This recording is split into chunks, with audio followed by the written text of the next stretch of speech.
Bilang tugon sa patuloy na epekto ng pagbuhos ng malalakas na ulan na nagdulot ng mga landslide, nagpamalas ng dedikasyon at katapangan ang mga kapulisan mula sa Baguio City sa kanilang patuloy na road clearing operations at water level monitoring sa mga high-risk na lugar sa kanilang nasasakupan.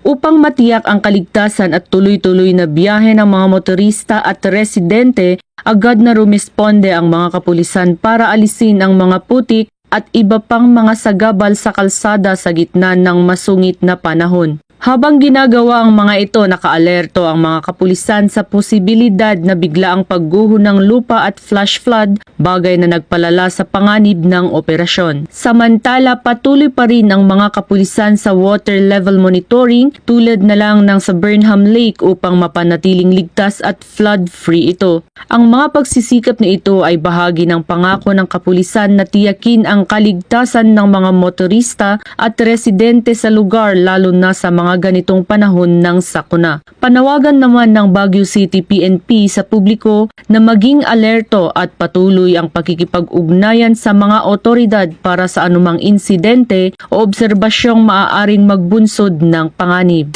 Mula dito sa Rehiyon Cordillera, ako ang inyong PNN correspondent, Patrolwoman Digman, alagad ng batas, tagataguyod ng Balitang Pulis.